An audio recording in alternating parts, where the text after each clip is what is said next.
या अय्युहल्लज़ीना आमनुत्तक़ुल्लाह हक़्क़ तुक़ातिही वला तमूतुन्न इल्ला व अंतुम मुस्लिमून। या अय्युहन्नासु इत्तक़ू रब्बकुमुल्लज़ी ख़लक़कुम मिन नफ़्सिन वाहिदा व ख़लक़ मिन्हा ज़ौजहा व बस्स मिन्हुमा रिजालन कसीरन व निसाअ वत्तक़ुल्लाहल्लज़ी तसाअलून बिही वल अरहाम इन्नल्लाह काना अलैकुम रक़ीबा।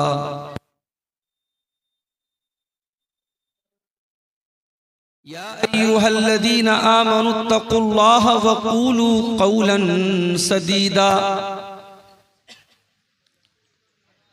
युस्लिह लकुम अअमालकुम व यग़फ़िर लकुम ज़ुनूबकुम वमन युतिइल्लाह व रसूलहु फ़क़द फ़ाज़ फ़ौज़न अज़ीमा।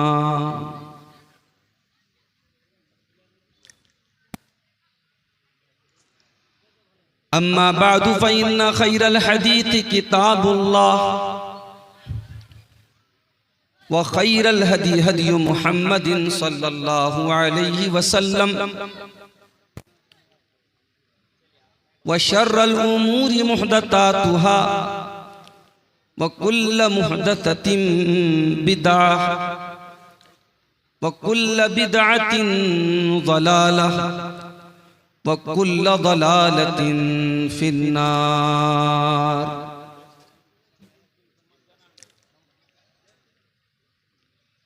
अऊज़ु बिल्लाहि मिनश शैतानिर रजीम। बिस्मिल्लाहिर रहमानिर रहीम।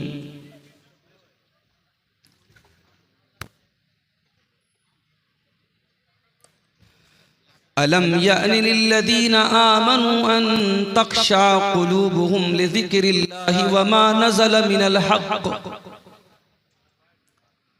वला यकूनू कल्लज़ीना ऊतुल किताब मिन क़ब्लु फ़ताल अलैहिमुल अमद फ़क़सत क़ुलूबुहुम व कसीरुम मिनहुम फ़ासिक़ून। सदर मोहतरम, उलमाए किराम, मोहतरम बुजुर्गों, नौजवान साथियों, माँ और बहनों, प्यारे बच्चों, रात के तकरीबन 2 बजने वाले हैं। मौसम बारिश का बन चुका है। इस इलाके में कल भी कुछ प्रोग्राम थे। मुझे भाइयों ने बताया कि बारिश की वजह से वो प्रोग्राम पूरी तरीके से बर्बाद हो गए, प्रोग्राम नहीं हो पाए। आज का आपका ये प्रोग्राम अल्लाह के फजलो करम से कामयाब प्रोग्राम रहा और रात के 2 बजे भी बारिश के बावजूद और मौसम में ठंडक हो जाने के बावजूद आप हजरात की एक बड़ी तादाद पिंडाल के नीचे मौजूद है। माएँ बहनें भी हमारी बहुत सारी अभी तक मौजूद हैं। ये इस बात की दलील है, इस बात की निशानी है कि आपके दिलों में अल्लाह ताला ने कुरान और हदीस की बातों को सुनने का और उलमा की मोहब्बत का जज्बा अल्लाह ताला ने आपके दिलों में रखा है। हम दुआ करते हैं अल्लाह ताला से, अल्लाह आपके इस जज्बे को कबूल फरमाए और कहने सुनने से ज्यादा हम सबको अमल की तौफीक अता फरमाए, आमीन। मेरे भाइयों, खुतबे मसनूना के बाद कुरान हकीम के 26वें पारे की, माफ कीजिएगा 27वें पारे की सूरतुल हदीद की आयत नंबर 16 मैंने आपके सामने तिलावत की। इस आयत में अल्लाह ताला ने ईमान वालों से क्वेश्चन किया है, एक प्रश्न किया है, एक सवाल किया है। और गौर कीजिएगा, ये आयत 1400 साल पहले नबी की जिंदगी में सहाबे किराम की मौजूदगी में ये आयत उतरी है। जाहिर है कि सहाबे किराम हमारी और आपकी तरह नहीं थे, बड़े मजबूत ईमान वाले लोग थे और इस्लाम के लिए बड़ी कुर्बानी देने वाले लोग थे। अब कुरान की इस आयत में अल्लाह ताला ने जो सवाल किया है, अगर वो सवाल सहाबा से किया जा रहा है जो कि बड़े पक्के ईमान वाले थे, तो हमें और आपको तो और ज्यादा अपने गरेबानों में झांकने की जरूरत है। और इस आयत में अल्लाह ताला ने जो सवाल किया है, उस सवाल के ऊपर हम सबको गौर करने की जरूरत है। आइए पहले हम इस आयत का तर्जमा देखते हैं, इस आयत का मतलब देखते हैं, फिर बात को आगे बढ़ाते हैं। कुरान का 27वां पारा, सूरतुल हदीद, आयत नंबर 16, आयत नंबर 16। अलम यानि लिल्लज़ीना आमनू अन तख्शा कुलूबुहुम लिज़िक्रिल्लाह। क्या अभी ईमान वालों के लिए वो समय नहीं आया, वो टाइम नहीं आया, वो वक्त नहीं आया, अन तख्शा कुलूबुहुम लिज़िक्रिल्लाह, जब उनके दिल अल्लाह ताला के जिक्र से नरम पड़ जाएं, पिघल जाएं, कांपने लगे। अलम यानि लिल्लज़ीना आमनू अन तख्शा कुलूबुहुम लिज़िक्रिल्लाह। ऐ ईमान वालो, क्या अभी वो समय नहीं आया, वो टाइम नहीं आया, क्या अभी वो वक्त नहीं आया जब तुम्हारे दिल अल्लाह ताला के कलाम को सुनकर के पिघल जाएं, नरम पड़ जाएं? गौर कीजिए, कुरान की आयत सहाबा से सवाल कर रही है। ऐ मेरे नबी के सहाबा, तुम बताओ, कुरान उतर रहा है, नबी के ऊपर कुरान की आयतें उतर रही हैं, क्या अभी वो समय नहीं आया, वो टाइम नहीं आया, वो वक्त नहीं आया जब अल्लाह का कलाम सुन करके तुम्हारे दिल पिघल जाए? वमा नज़ल मिनल हक़्क़ि, और अल्लाह ताला ने जो कुरान की आयतों को नाजिल किया है, जो हक बातें अल्लाह ताला ने नाजिल की हैं, क्या उन बातों को सुनकर के तुम्हारे दिल के अंदर अल्लाह का खौफ पैदा नहीं होता? वला यकूनू कल्लज़ीना ऊतुल किताब, ऐ मुसलमानों, तुम यहूदियों की तरह न हो जाना, तुम ईसाइयों की तरह न हो जाना। उनको अल्लाह ने किताब दी, उनको तौरात दी, उनको इंजील दी, फताल अलैहिमुल अमद, फिर उनके ऊपर एक लंबा टाइम गुजर गया। जाहिर जब हमारे नबी दुनिया में आए, ईसा अलैहिस्सलाम को आए हुए 600 साल हो चुके थे, मूसा अलैहिस्सलाम को आए हुए हजारों साल हो चुके थे। अल्लाह कह रहा है कि तुम यहूदियों की तरह मत हो जाओ, तुम ईसाइयों की तरह मत हो जाओ। उनको अल्लाह ने अपनी किताब दी और एक लंबा टाइम जब गुजर गया, फक़सत क़ुलूबुहुम, तो उनके दिल सख्त हो गए, उनके दिल हार्ड हो गए, उनके दिल कठोर हो गए। ऐ मुसलमानों, अभी तुम्हारे नबी मौजूद हैं, अभी कुरान उतर रहा है, अभी तुम्हारे दिल के अंदर शक्ति आने लगी। क्या तुम्हारा दिल अल्लाह का कलाम सुन करके नहीं पिघलता है? तुम्हारे दिल में अल्लाह का डर पैदा नहीं होता? मेरे भाइयों, इस आयत को अपने सामने रखिए और जरा गौर करें, हम सब अपने गरेबानों में झांकें और सोचें कि आज हम कहां खड़े हैं और हमारे दिल का क्या आलम है। इसी सीमांचल के इलाके में अगर मैं ये कहूं कि रोजाना एक नहीं दर्जनों प्रोग्राम हो रहे हैं तो गलत नहीं होगा, मुबालगा नहीं होगा। और हर आदमी अपनी जान पहचान के, अपने रिश्तेदारी के गांव के प्रोग्राम में जा रहा है, उर्दू में, बंगला में तकरीरें सुन रहा है। और जाहिर है जलसे वाले उनकी कोशिश ये होती है कि हम दौर के जमाने के अच्छे मुकर्रिर को, अच्छे वक्ता को लाएं, अच्छे मुकर्रिर को लाएं, उसकी तकरीरें सुने और आपके दिल पर असर हो। लेकिन हम सब मेरे भाइयों अपने दिल पर गौर करें, क्या हमारे दिल के ऊपर कोई असर हो रहा है? अब तो हालात ये हो चुके हैं कि तकरीर और जलसा भी इंटरटेनमेंट और मनोरंजन का एक जरिया बन गया। जाना है जलसे में, थोड़ा सैर व तफरी करना है, थोड़ा घूमना फिरना है, थोड़ा मनोरंजन करना है, मुकर्रिर साहब की तकरीर थोड़ी बहुत सुन लेना है, फिर चले जाना है। और जाहिर है कि ये जो मुकर्रिर हैं, ये जो वक्ता हैं, ये क्या पढ़ रहे हैं? ये कुरान ही तो पढ़ रहे हैं। और ये कुरान वो किताब है जिस किताब के बारे में अल्लाह कुरान के 28वें पारे में कहता है, लौ अंज़लना हाज़ल कुरान अला जबलिन लरअयतहु खाशियम मुतसद्दिअम मिन खशियतिल्लाह। मेरे बंदो, इस कुरान को हमने किसी पहाड़ के ऊपर भी उतारा होता तो पहाड़ भी अल्लाह के खौफ से रेजा रेजा हो जाता, पहाड़ भी अल्लाह के खौफ से चूर चूर हो जाता, चकना चूर हो जाता। हमारे दिल, हमारे सीने के अंदर जो दिल है मेरे भाइयों, ये दिल तो बड़ा मुलायम सा दिल है, बड़ा सॉफ्ट सा दिल है, ये तो गोश्त पोस्ट का बना हुआ दिल है। कुरान कहता अगर हम पहाड़ के ऊपर भी कुरान को उतारा, अल्लाह कह रहा हमने कुरान को उतारा होता तो पहाड़ भी अल्लाह के खौफ से रेजा रेजा हो जाता। इसका मतलब